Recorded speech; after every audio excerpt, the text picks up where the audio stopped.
How we doing, guys? Moose here. Welcome back to episode number 51 of our West Ham United Karuma, and we are back with Hammers headlines, taking your suggestions. And this comes from a comment here talked about Danny Ceballos training room bust up. Rumors are abound that unrest is stirring up the dressing room in East London after minor reports that Argentine talent Manuel Lanzini was unhappy with his playing time. Reports are that Danny Ceballos is fuming over his first half substitution against West Brom, with Andre Correa replacing him after just half an hour.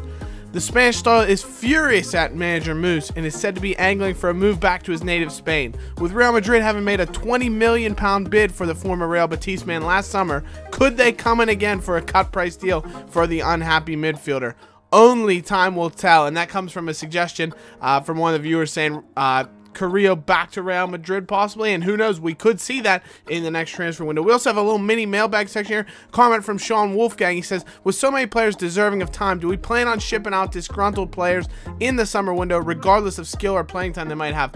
Well, I think honestly with guys like Lanzini and the like, we want to keep them happy. I want to have them so they don't want to leave, because we are going to need them the next season. We're not using them so much this year because we don't have as many fixtures, but next year when we're playing in Europe as well as in the Premier League and the Cups and such, we're going to need that number of players. And Street Slayer says, was it a performance issue with Ceballos, or was it due to injury that he came out of the match? It was a performance issue, obviously. Really struggled in that match, and we brought on Carrillo in his stead. But we are going to see our first team get out there and have a good chance to take on Everton here at Goodison Park. It's going to be a massive match, obviously. We've had Roberto Martinez saying things about us in the press. We talked about that in the mailbag episode of the last one. So we do have to head to Goodison Park to take on Everton yet again. We've coming off a victory. Lacazette had a hat-trick, and we will face them here in the quarterfinals of the FA Cup, looking for a trip to Wembley if we can come away with a victory. And the Everton line, very strong. Tim Howard still in goal. Baines, Jagielka, Funes Mori, McCarthy, the scum, Barkley, Pinar, Delfeo, Lukaku up front. So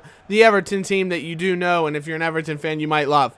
But for us, West Ham, we're running out really a kind of rotated team because we have Arsenal in 2 days' time, but my focus, I said, was going to be on the FA Cup. I want that silverware, so Lacazette's leading the line, Dybala behind him, Teo, Antonio, all those likes are going to be in the team. Of course, Lacazette scored 4 goals in his last 3 matches, so he's hoping to put the ball in the back of the net yet again. He was held scoreless against West Brom, but he did have a hat-trick against Everton last time, as well as a goal against Chelsea in that 1-0 victory. And does he have a chance here? 34 yards up, free kick, Lacazette, it's a screamer, and it's in the back of the net. Alexander Lacazette opens his account in this matchup in just the 6th minute with a free kick that I don't think I did nearly enough justice to.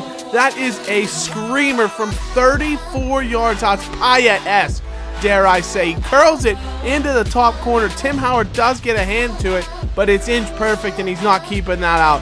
What a goal from the Frenchman Lacazette. It's an absolute rocket into the top corner. Curls it in perfectly. Had more curl on it than a schoolgirl's hair. I don't know. I'm just coming up with things here. But another chance then in the 9th minute. Lacazette from 25 yards out. Oh, he's taken a touch and has come off the crossbar. Nearly finds his second.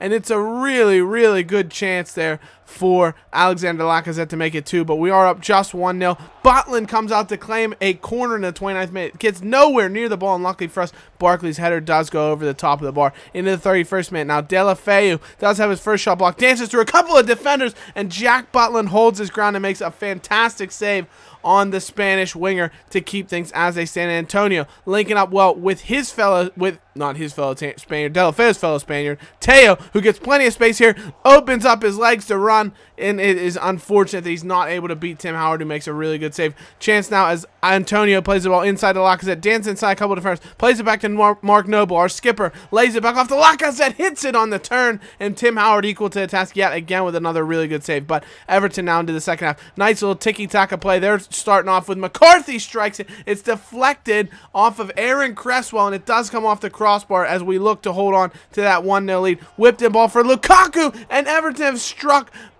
2, you have to say. Big Ben strikes 2. It's the second time they've come off the woodwork, thankfully for us, and they're not able to take the lead yet. But Lacazette plays into Antonio now. He's got to score! Mikel Antonio misses an absolute golden opportunity to double our advantage, and unfortunately he can't. Lacazette, though, in the 60th minute, can he do it? No, he scrapes a left-footed shot just wide of Tim Howard's post, and things stay as they stand. We're holding on to just a single goal lead, but Lukaku out on the wing whips the ball to Stephen Naismith, who's come on. He plays off to Pinar, and Jack Butland forced into a really, really good save. And we see in the 81st minute now, Callum Wilson's come on as a substitute. He danced inside Leighton Baines. Baines takes him out on the right side of goal, and he's going towards the goal, so it's a penalty given by the referee. And Callum Wilson, he's won the penalty, so we're going to give it to him. Can he put it away? He can. Callum Wilson back on the score sheet, and that was another Moose's mailbag question. Does he have a future? Well, he's coming back to the future. He was our future in the second half of last season, and now can he reignite himself? Obviously, he's a bit down the pecking order behind the likes of Lacazette and Dybala, but if he can make himself a top option off the bench, then we are going to be all the better for it. So it's a good finish by Wilson to get him back on the score sheet. But Everton now need to claw back here. 2 goals in the final minutes. Funes Mori with a header that Butland saves. Another chance as Pinar lays the ball inside. It's given away to Funes Mori again. Finds Deulofeu. It's deflected away with a great block, and Butland does make one last save to keep it out. We come on the counter now with Aldair into Lanzini. Lays off to Callum Wilson. Could it be his second? He gets past a couple of players, and it's a great save by Tim Howard, who's had a really good performance by all accounts for Everton. And it is going to be a victory on the strength of a Lacazette free kick for the ages and a Callum Wilson finish. We win the match, maybe not even deservedly. Everton hit the post 2 or 3 times. You know, really had some good chances. Butland was man of the match from FIFA, and he was my man of the match as well. It's going to get 3 Moose's Mighty Hammer points as he carried us to a great performance there with the clean sheet. 2 points for Ruben Neves, who I thought was really solid in the center midfield, and 1 point for Alexander Lacazette with that stunning free kick goal, of course. So we do advance to the semis of the FA Cup, possibly playing either Norwich, Sunderland, or the winner of Manchester United and Hull City. So we will be going to Wembley this year. Really excited about that. Should be a great time. We have seen Aaron Cresswell pick up an injury. He'll be out for 5 days, so he won't be available for the Arsenal match that is coming up here in the next game. But, you know, we looked really solid. I was pretty happy with that performance. It's a rotated squad yet again, and we have had to rotate the team, but you can see we have the likes of Dybala and Lacazette still in the starting lineup. They're not fully fit, but we figure we need them. This is a huge matchup. Arsenal are looking to cement themselves into 4th place yet again, as they always are wont to do. They're in 3rd actually right now, so they want to stay out of 4th place, we should say, with a game in hand. If they win, they'll be just a point off of us, but if we win, we'll be within 2 points of Chelsea, who are top of the table.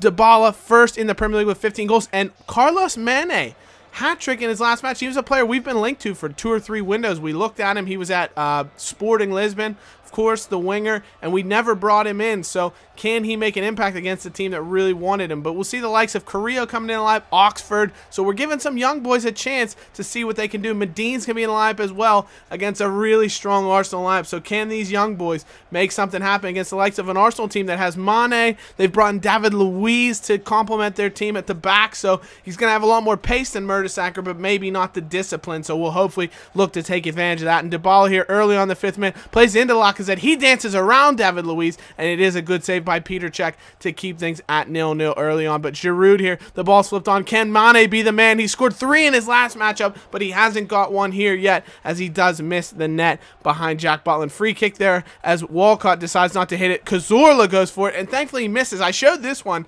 because, honestly, every time the CPU gets a free kick within 25 yards of our box, they scored every time, and I wanted to show that because it was miraculous that they actually missed one. But Van der Veer links up very well with the Peruvian. Carrillo here on the right wing, whips into Dybala, can't get a foot onto the ball with a really good chance, but he's not able to score. We're looking to get Dybala in more scoring chances. Obviously, Lacazette's been banging in the goals of late, but he's not been able to find Dybala as much. He's been racking up assists, but we want to see him on the score sheet as well. So Dybala trying to create some chances. But Ramsey here with Gazor. It's lovely Arsenal football. Monreal's the man who gets the shot off eventually, but Butland at full stretch makes a save with those big strong hands of his. Does really, really well. Wilshere now into Cazorla. Really nice link-up play from Arsenal. Wilshere dances around Reece Oxford, makes an absolute mug of him. And unfortunately for us, Jack Wilshere, the man who's made of glass, has found himself in the lineup and scoring a goal to give Arsenal the lead in extra time in the first half. That's a really nice play, but Reece Oxford is turned inside out. He looks like Well, we'll leave that metaphor for you to finish. Let me know in the comments what's something you turned inside out. I mean, a shirt maybe. But Oxford does very, very well just moments later to make up for his mistake by winning a penalty. Aaron Ramsey, the Welshman, comes in, takes the young English center back off his feet, and Lacazette will be the man to step up and take the penalty. But Cech has saved it. Oh, my word.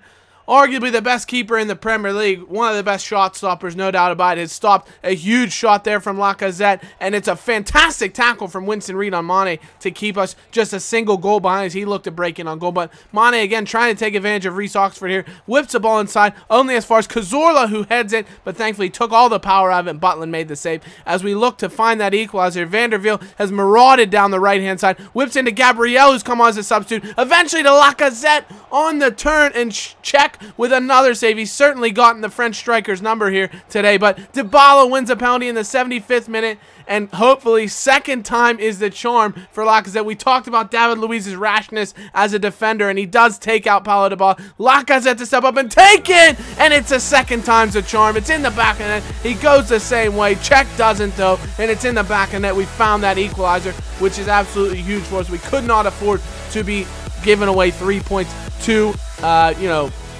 top 4 challengers Arsenal, and that's a huge job by Lacazette to make up for his earlier miss and give us that equalizer. Good chance as the ball's whipped in by Mane, who's been the danger man all day. Ramsey does hit the ball, but he doesn't get a ton of power on it, and he does push it just a bit wide. But Goretzka now into Gabriel, looking to make another impact here as he's come on as a substitute, strikes it from range, was destined, arrowed for that bottom corner, but Cech does very well to comfortably hang on to it. One last final chance for Giroud on the turn, but Jack Butland with a fantastic save. Another really good performance from him. You can't say enough about how he's played in this episode. He's been an absolute brick wall, and thankfully for us, we spare our blushes here. Lacazette gives us the win, or the equalizer, I should say, in a match that was fairly even. Man of the match, though, for me, is going to be Jack Butland. 3 Moose's Mighty Hammer points yet again for the stellar English goalkeeper.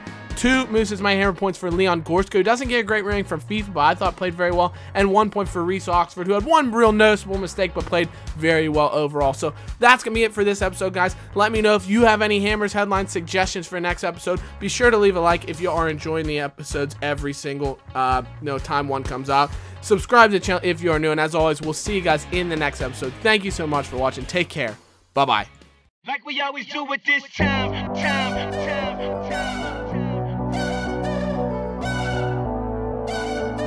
I got to shine.